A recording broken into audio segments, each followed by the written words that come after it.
Okay, so now we're at our course summary, and they tell you that you have to write at least a 300-word overview of your course, explain who your target audience is and why they should take your course, what is the course about, so forth and so on. So we'll just do a really simple one.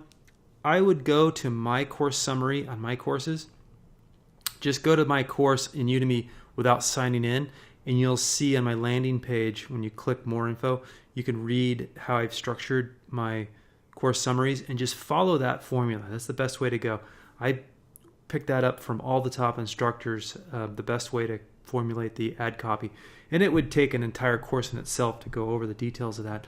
But basically, I've already made some notes pretty much based on just what I've already have in my outline. And I've created a Google Doc with some notes and make sure I got the spacing and the spelling right. So do that first and then just paste it in here to their word processor. And then I'll take these first three here and I'll make them into a bullet points. That looks a lot better. And then always do an extra space below bullet points because it'll disappear on you. And I'll show you what I mean later on. And we'll just clean this up a little bit here, this little phrase. And this will just, we're just going to do the bare bones to get going. You have to do at least 300. And then what I like to do is put in some bullet points to divide up the different sections. And I've got this already done in Google Docs. I'll copy these. And they're exactly 136 characters that perfectly fit on your course summary page without bleeding over to the next line. How do I know that? Because I went to Tools, Word Count, and there it is. Characters, no spaces, 136. Characters with spaces, 136. And there is no spaces. These are just bullet points from an Apple computer. And so we go in there and we can just cut and paste that. Once we put it in once, we can keep reusing it. So it's kind of a clean way to divide up the different sections. And again, always put an extra space when you're below bullet points or a numbered list because it'll take that away when you hit save. You'll see what I mean when you do that. Okay, so that's a good starting point right now.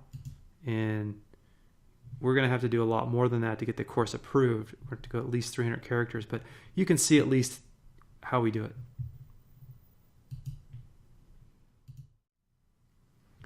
Okay, so let's go work on our course image. And this is important because this is one of the first things that your potential new students will see besides your headline and your subheadline. So this is a really critical thing. And they tell you exactly, the details, the definition of a good course image, and they give you a really nice link here where you can review the guidelines about what a good course image is. So I think we're just going to use one of our coffee course images. And I think I have it over here. Let's see. Coffee farm, no.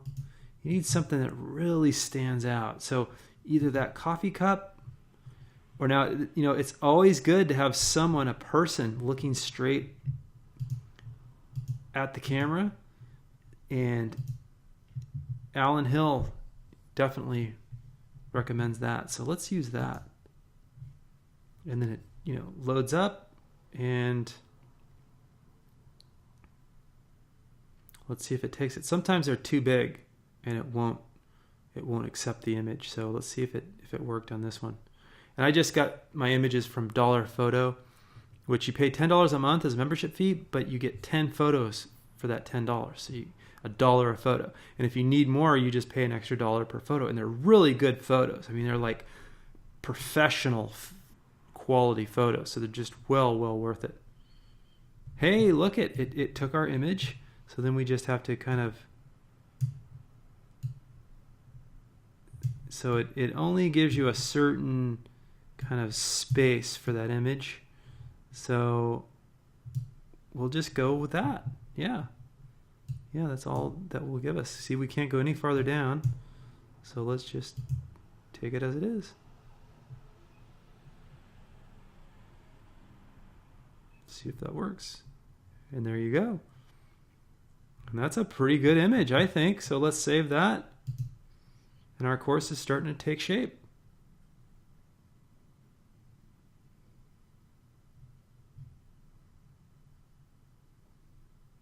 Okay, there's our image. Beautiful young woman sipping a nice big cup of coffee. So that, I think will work really well. Attract a lot of coffee drinkers and men. Okay, so we can always change that. My other alternative was the close-up of the coffee beans, but I think a person looking straight at you is more effective.